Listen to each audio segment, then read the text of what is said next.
What it do, baby? Welcome back to Balls Deep. It's your boys Devin and Jovan. Once again, our excitement got the better of us.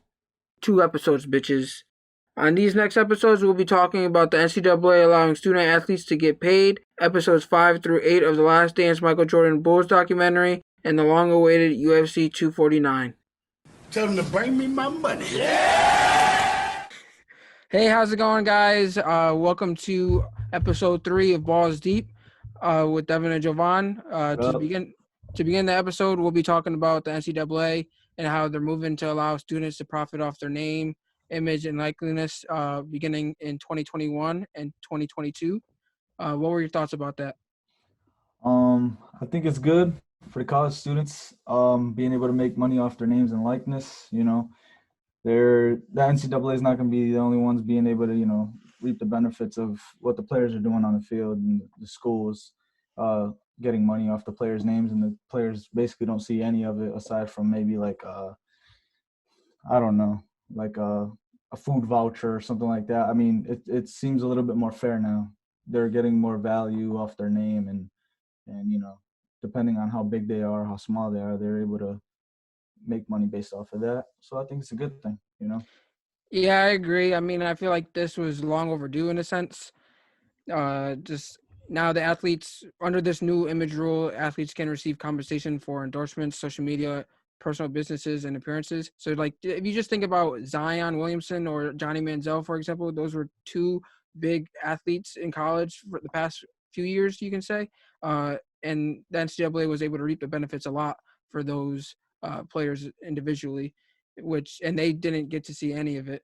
And the NCAA would say they're not reaping the benefits either because they're essentially a nonprofit organization. But I've done research and projects on this in school in regards to how can the NCAA find a way to compensate these athletes just because they're working at least 40 hours a week Yeah. with their given sport, which is a job in itself, but they're not able to get a job or part-time job to get money in their pockets. So I feel like with this, it allows them to get some kind of change in their pocket, but it also allows them to benefit off of themselves, which they weren't able to do previously.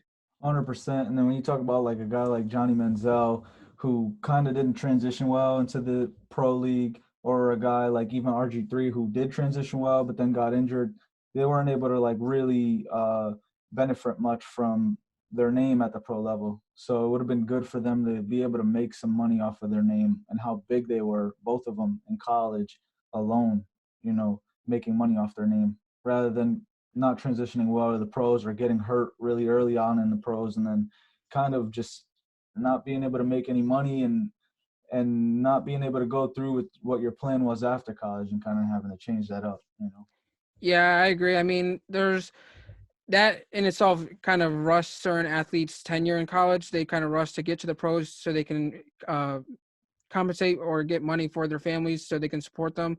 And a lot of their chances were hurt by injuries. For example, with Jalen Smith, his injury in the playoffs or the late in the NCAA schedule in his senior year hurt his draft stock, and they made a new rule in the NFL to kind of compensate them for part of their loss or even the Tua situation if he were to fall with his draft stock. But with the NCAA, they think they're slick just because they're considered a nonprofit, and they say they don't reap the benefits, but they actually do. If you go to any campus, you'll also see like they're always under construction somehow, some way, and that's where the profit or their benefits from these sports go. They just use it to upgrade their campus in a way. But when I heard this news, I was excited about their video games. I know they stopped making their video games, and I was a big, huge fan of NCAA football in itself. So I'm like, great. That this just means that the video games can return. However, when I did research, they just said that it's still unlikely to return under the new image rules. I know Big East Commissioner Val Ackerman says that group licensing for video games is unworkable because student athletes aren't part of a union, which I was Yeah. pretty bummed.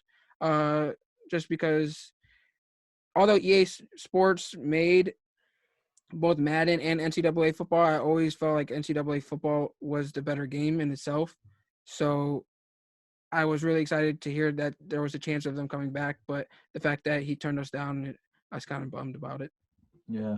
Not only that, but I think it makes it a lot easier for the for the students to balance the student athlete life. Like you said, they're working basically a full time job, doing the sports that they're doing, and then having to kind of work a part time job to make some extra money to get things on campus or what have you. To actually live a decent college life on campus makes it a little bit easier on them. I mean, say what you want about student athletes getting it easy on campus and like when it comes to schoolwork, because maybe you know teachers might take it a little easier on them, so whatever, what have you. But I think it makes their life a little bit easier having practice and games and being on the road all the time and then having to balance that schoolwork. Being able to actually make the money kind of helps them out, eases it a little bit, not having to work another job on top of it. So I think it's a good thing. Let's talk about the Jordan doc. What did you think about episodes 5 through 8, or what are you thinking about the docu series as a whole at this point? How do you feel about it?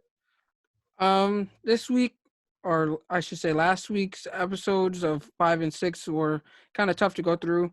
I know they mentioned Kobe a lot in the first episode, so episode 5, it was it was hard to watch, just being that his death was not too long ago. It was kind of still surreal that he was no longer with us, because with his interview, you're like, he's talking still on the screen, like there's no way he's gone, yada, in a way. So it was just weird to see that he was still talking, like if he was still alive in a sense. It was great to see him on screen. Uh, it brought back so much memories. I know I was just a kid at the time of like where they were talking about the All-Star break. In a way, uh, I was I wasn't into basketball at the time, but it was great to see that the competitive spirit between him and Jordan, and how both him and Jordan thought of each other very highly in a way. And Jordan was talking about in the locker room at the All-Star game that that Laker boy or that Laker kid, uh, just he doesn't wait for it to get to him. He goes out and grabs it in a Yeah, way, and and that was great to hear, because that's the Kobe I grew up on and grew to love. And in a way, it resembled Jordan, and I think he's seen that, which is why they thought highly of each other, and he ultimately decided to mentor him. And there was always that famous picture of them side by side where Kobe's actually asking him for advice, and they talked about what was behind that picture and how Jordan was helping him and giving him advice during the game, but told him at the very end, if you ever need anything, uh, feel free to reach out to me. And you could talk about like the brotherhood, because I know Jordan at his life celebration was always talking about how he was a little brother and he was almost like a pest, because he was always calling him regardless if it was like 2 o'clock in the morning or whatnot, about the smallest things, which was great to hear, especially at that time. It was just awesome in general just to get the background of that situation. yeah, it was definitely cool to see. It was nice that he was kind of like it almost seemed like he was kind of clowning on Kobe a little bit in that little thing that they dedicated to him. But it was more like like a friendly banter, like a mutual respect thing. Yeah, It was really cool to see. I also read something that was saying how like so many people wanted to be mentored by Jordan and wanted that responsibility to be mentored by him, but nobody really could handle that load like Kobe. Like he didn't back down. Like anybody else that wanted it and then finally realized what it took to be mentored by Jordan kind of faded out.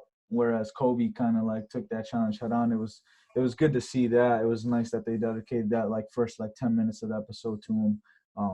It's great to see that All-Star game and just see them battle and see him like in Jordan's ear and like just taking in as much as he could at such a young age. It was kind of great to see. It was good to hear Kobe saying, he hates the comparisons of like him and Jordan and stuff like that. It's like he wouldn't have gotten where he was where if he didn't have Michael Jordan.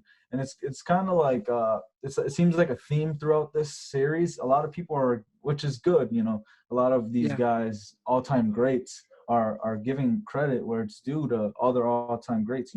like Jordan saying, I couldn't do this without Pippen or Rodman, like stuff like that. So it's kind of good to see. It's refreshing because you have people who just, um, you know, we debate it back and forth, and it's fun. It's great to debate it, but it's nice to see that this mutual respect between athletes and like this guy was just as important, because it's a team aspect. All these sports are team aspects, stuff like that. But we tend to get into those one-on-ones all the time. But it's just good to see like that mutual respect that players have for each other. I agree. I think Kobe gained his respect a lot in that game specifically. I know Kobe was the youngest. He was 19 at the time, and he wasn't even a starter yet, but he was voted in as an all-star starter for that all-star game, which ultimately gained his respect going in. But I think that game, uh, he respected him even more because he didn't back down, like you said. Ultimately, Jordan won MVP of that game, and he had, I think, 23. But Kobe was not too far behind with 18, and he was always when Jordan would have a move or a moment, Kobe would come back on the other side of the floor and have a moment himself, which kind of gained his respect, which ultimately allowed him to kind of mentor him in a way and open that relationship. And I know Phil Jackson was a bridge because he coached Jordan and then ultimately ended up coaching Kobe down the road. But what is something right? But what were your thoughts in regards to like the series like so far? It's great. Like I said, kind of like I touched on last episode a little bit. I was saying it's good to see like it's really refreshing. It's good to see like everything that happens in the background because you only really get the media. Yeah, And it's good to see like the perspective from both ends. And it was almost crazy to me these episodes, these 5 through 8, seem to focus a lot on the media and almost like they like push Jordan out of basketball. It made you realize like how much the media actually takes a toll on players, and it kind of opened my eyes a little bit on kind of like players like LeBron, who's constantly in the media, and it gave me like a little bit of a soft spot for a guy like him, or even KD, who guys were criticized day in and day out for the moves they make, but you really don't see the background of the reason why these guys make their moves. Like Jordan had a reason to go to baseball.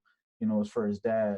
Stuff like that. Like, and then they just and they criticize, oh, Jordan can't play baseball, go back to basketball, you can't do this. It's like it was more than just an ego, like, oh, I'm gonna go to baseball and conquer it, like I'm the best. Like, no, it was more him doing what he wanted to do, living out a dream that he had talked about with his father. So it was more personal for him than it was what the media was kind of making out to be. So it gives you a lot of different perspectives, but it's just good to see that the players' background and things that go on with the players rather than just the media perspective. it's funny that you mentioned Kevin Durant as well because players like him and Kyrie, for example, they get bashed for their interactions with the media. They don't. They love the sport of basketball, but they don't like the part, or they don't like what comes with being an NBA player, which is interacting with the media. Just because the media likes to twist words and whatnot, which Michael Jordan ultimately learned because he then would only interact with one media guy. I think his last name is Ahmad or his first name. Yep. Which is that was his trusted media guy, and which he would have interviews for consistently, and no one really knows him more than Ahmad would outside of like the media world. Media wise, yeah. Yeah, like I said, ultimately it's just good to see. I mean, it kind of uh, shows you why guys like you said, Kyrie and KD constantly have those back and forths and problems with the media because things like that, like things that the Jordan docu series showed. It's like Yeah, constantly just negative reporting. It's always like a story rather than making out to be the truth, which I get that's their job, but it's just this Jordan doc. Aside from seeing how their run went and like all that stuff, it's good to see you know the actual real story and like raw footage and like stuff like that, and especially like when you see Jordan win his first championship after on Father's Day when his dad passed away, like you feel those emotions through the TV. Like it got me emotional. I almost maybe yeah, almost made it me pulled shed a some tear. heartstrings. Yeah, It it's pulled some like heartstrings. so it's just like nice to see stuff like that rather than kind of always getting that negative perspective. Yeah, you could kind of see that that first championship after his father died, I would probably rank second after his first championship in general out of all of them, because the first one meant so much because he had so many barriers to overcome. But then you can just tell in his emotions after winning that first championship, and it happened to be on Father's Day, which made it even more meaningful. He won it in honor of his dad, and he basically said that he felt like his dad was still with him, or he would tell his family that to kind of uplift their spirits in a way. But just his emotions in general, it kind of broke my heart. Just to obviously it's his dad, but it just shows like how close the relationship was, and how much he meant to him throughout his whole entire career.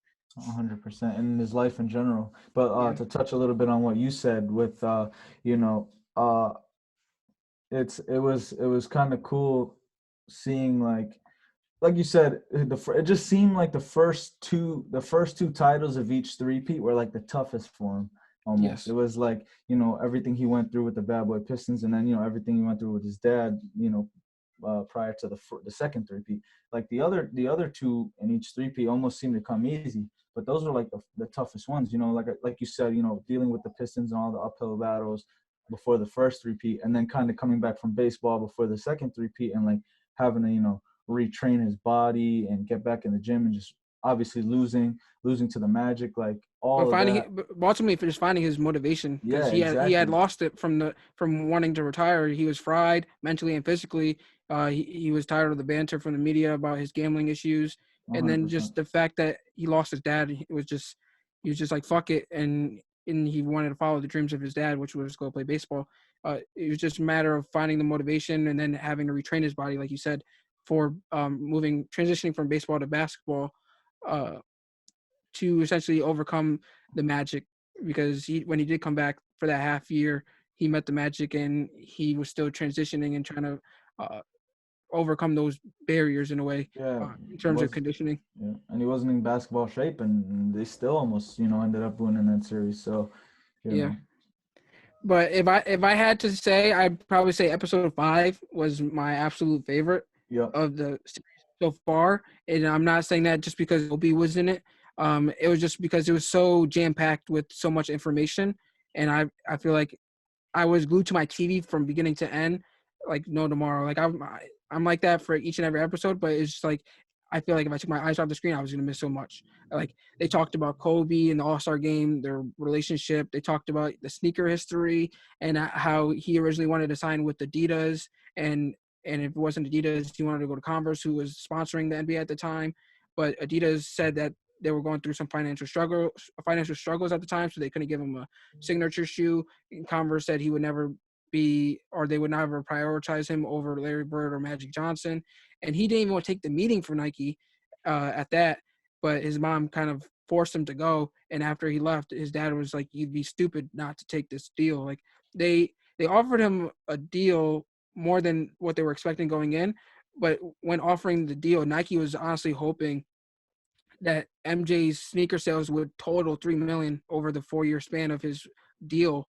And according to his former agent, Nike sold 126 million dollars worth of retro ones in just the first year alone. So he eclipsed that by a mile. Like no one even yeah, expected that was him to huge. make that much sales. And they also talked about the comparisons to Drexler, how he hated those comparisons, and he went out. He wanted to prove everyone wrong, and just the Dream Team in general. Is like the episode was just so jam packed. It was great to watch. Yeah. If I had to say, I think episode 8 was probably my favorite. Like I said, the emotions through the episode, like the roller coaster of emotions. Seeing him win that championship, which in my opinion, is my favorite championship. Just you see, like, you know, just kind of, it's almost like they were saying, like, when Jordan wasn't playing well, oh, it's like, oh, Michael Jordan's human. It was more so like when I saw the emotions release after winning that championship for his dad. That was more so what made me like kind of be able to relate to him, rather than him having a bad day on the court. It was Yeah, it more was so like, powerful. it was a real powerful thing. And then not only that, but then you get to see him face off against Gary Payton, and he's laughing, saying Gary Payton never gave him any Yeah, that problems. that shit was hilarious. Because the fact Yeah. that Gary Payton thought he was making a big difference. I mean, he was a great defender, but he was like, "Yeah, I'm tiring him out. Make sure like push him around, yada yada." And Michael Jordan was just looking at the tablet like, he was laughing the whole He's like, fucking time. he started dying laughing. He was like, I had no problem with the He's glove. like, don't make any no problems. I was like, damn, that's sturdy. And then Yeah, yeah, but then they kind of leave you off on a nice point where they have Reggie Miller. They have Reggie Miller saying, "Oh, I almost felt like I'm gonna retire Michael Jordan." And then the oh, episode bro. just ends there, and it kind of like, Yeah, oh shit, it leaves you on like on a cliffhanger, like, oh man, here Reggie we Miller, go again. Reggie has no fucking idea what's about to happen. Yeah, but I mean, if I had to say the general theme so far within the first 8 episodes, I just say they emphasize a lot on Jordan's intensity and his competitiveness. That's essentially what separates him from all the greats Yeah, within the game. And that includes the gambling, just because he loves spending money. Like my favorite part about the gambling is when on the team plane, how he went up to the front where he was in the back, they were spending thousands and gambling thousands, but he went to yeah, the front where they were only gambling dollars, just to say that he had money, he had their just money in his yeah. pocket. It, Uh, they talked about just uh, like he always found, he continuously found something to fuel or he continuously found fuel to ignite his fire. hundred Like percent. It was just like, showed how competitive he was in everything. It wasn't just basketball, or he and was it could good be in so life. simple. Yeah, Yeah, it could any be so simple. It was like the comparison to Drexler. He hated the comparison, so he wanted to go yeah, bust his ass on the court in the finals. The Dream Team in the inter squad game, they were just bickering back and forth, him and Magic, and that's what essentially was the start of a new era. Like his hatred for Krause. So Krause adored Kukoc and Marilay, which was the Suns guard, yeah, and he essentially embarrassed Kukoc in the Olympics with Pippen because he felt disrespected. Him and Pippen were disrespected by Krause, and Miralay was just thought of as the great defender by Krause, and Jordan essentially was just like, I'm gonna bust his ass because, and just to prove that he's not on my level. He torched a rookie because after the rookie had a good game, he told Jordan good game, and they played him on a back to back. So he yeah. made sure to go and bust his ass the next night. Uh, BJ Armstrong, which was his former teammate when he was on the Hornets, he had a great game, and he was talking shit at the end of the game because they won, and he was like, "Oh, it's on," and then It's out. I'm gonna drop the same amount of points you dropped all game in the first half. yeah, it was terrible. And then the fact that Barkley won the regular season MVP in 92-93, he used that as motivation. He goes, okay, that's fine. You can have that one, but I'm going to have this one. And he I'm beat gonna him in have the this. Yeah. finals.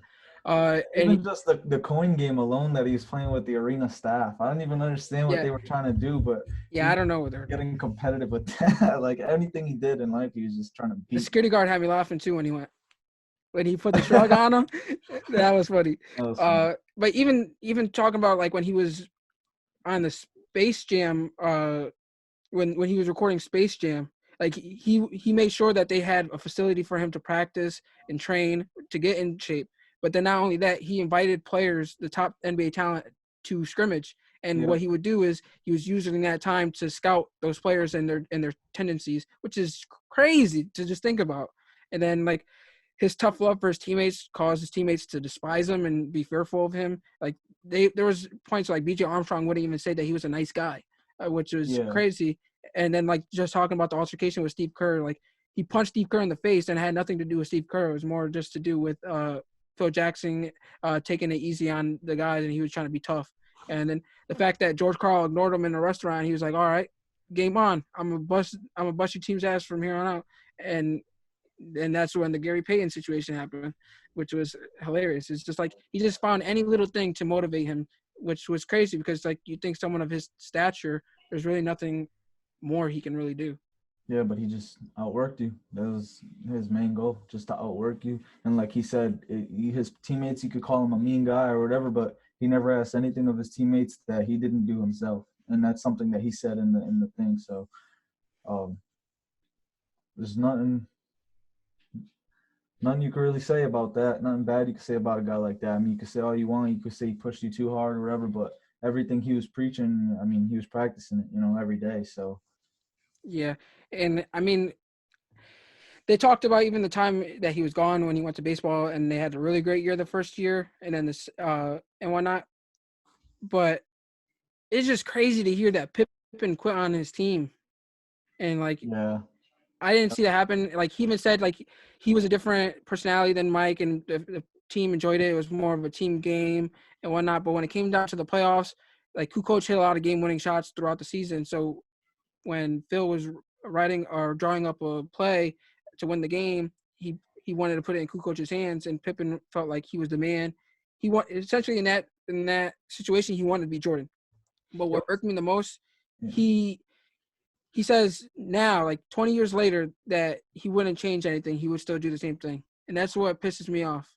I mean, it was kind of weird because it was almost like he was the Jordan on the team, but at the same time, he was, like they said, he was a facilitator. He was a way different kind of player. But then it almost Yeah. seemed like in that moment, he didn't want to be that guy anymore. He wanted to be more like the Jordan. And so I think Yeah. that's where he kind of just felt like he was disrespected. He felt like he was doing so much for the team. But I mean, at the end of the day, I mean, there's not much to go off. Kukoc made the shot. I mean, that's the Yeah. biggest takeaway I got from it. I mean, you could say Pippen's wrong at the end of the day. I mean, how much did it really hurt their team? I don't know that it hurt much. I think it hurt the camaraderie up until Jordan returned. Just because he had to take the step back. Because when they were in the locker room, they didn't even celebrate that game. They didn't really know how to celebrate. It was very silent.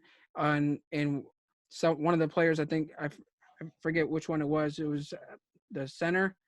He gave a speech and he called Pippen out on it, and Pippen started crying, and Yeah. everyone knew like that wasn't of his personality or wasn't natural to him in terms of what he did. If I was Pippen, I'd say I would have went in the game and probably talked to Phil afterwards and just explain to him why he feel disrespected, and do it a more professional way than kind of bail on his team last minute. Yeah. It almost didn't surprise me. Like Pippen is a very soft spoken guy, but he also has a very strong personality, and he seems to bet on himself all the time. So it didn't Yeah. surprise me much at all. But whether you want to say he did the right thing or not, I mean, it's you could debate it all day, but at the end of the day, they ended up winning 3 more championships. You know, the camaraderie, like it almost didn't affect it at the end of the day. They were still just as great a team by the end of their careers. Yeah, I can't argue. Even better, I think, because that's when after they had their 72-10 season. So Uh, no, that was before the 72-10 season. The 72-10 oh, season was the first year what? back when Yeah. after Jordan's dad died. But Yeah. talking about Jordan's dad, what did you think of that? Like, did it seem a little fishy? Not at all. I think even the fact that the media brought it to that was just like it was kind of sickening in a way. It was sad. And I mean it's you could say all you want, but it just seems like out of a movie. Like Jordan owes people money, so his dad was killed. I mean, the guy made tons of money. And to think that Yeah, Michael Jordan owed anybody money, I mean, it's possible, but I don't know. It was the timing of it was terrible. Just in general, bringing that up is terrible. I mean, the guy felt bad already about it, and then to kind of try to put blame on him for something that he himself said he had no problem with. And I kind of believe it. I mean, the guy loved to win and he loved to bet on things, but to say he had a gambling problem, I don't know that he did. I mean, I wouldn't say he had a gambling problem. Like throughout the whole series, I've thought like when mentioning his gambling issue, I feel like it's just very overblown. Because 100%. the amount he was betting was essentially pennies, almost basically like us going to the casino and betting $100 in a sense. Yeah. Like it didn't really mean as much to him. I didn't think of it. I felt like the fact that the media put it on him made it worse for him in terms of getting over his father's death. I know I could relate to him in a sense. I haven't lost a parent, but my aunt obviously went missing, and my family went through a similar situation and kind of investigating the whole situation. But I have to say, like the gambling thing, yeah, it seems like it's coming out of a movie, but like it's kind of hard to ignore. I mean, I wouldn't say that he owed people money, but it was maybe he did, and the people that he owed people money couldn't get to him, so they went to his father. It was just kind of hard to think about like his dad's death being a random homicide in a way is like, there's no way the father of the most popular athlete in the world at the time gets just randomly gunned down in his home state. Like, people know who he is. Like, you would, if anything, you would think that they would try to get money out of Michael Jordan instead of killing his dad and just throwing him in the lake. That's true. I don't know. Like I said, they were saying it was young kids. Like it could have, it could have been a result of anything. I Yeah, just think the I'm timing. I think the timing of it more so was really what bothered me. I mean, they investigated obviously, and they found that there wasn't really anything to connect the dots. So at that point, you kind of just leave it alone. I think that even just bring that up was just bad timing. It was kind of in bad taste. You know what I mean? You kind of got to respect the family and let things go and unravel the way they're going to, rather than kind of putting out in the media, you know, it's Jordan's fault. It kind of takes a toll on a person. Just losing your dad and then kind of getting the blame thrown on you. I couldn't even imagine how I'd feel. You know. Yeah, So. I mean, I agree. I don't think the media should have put it on him at the time. It was just bad timing, and it just made it look terrible for him. But my thing is, if it is true that it was about his gambling issue, I just think that it hurt him even more because he felt like he led to his death. But I'm not saying that it was his gambling issue, but it's just kind of hard to ignore because it seems like it could have been true. Oh, fuck. Thank you for tuning in to Balls Deep Podcast. That's all we have for you this week. If you don't already, like and follow on Facebook at Balls Deep Pod, on Twitter and Instagram at Balls Deep _pod. And for your listening convenience, we're also on Spotify and Apple Podcasts. Peace.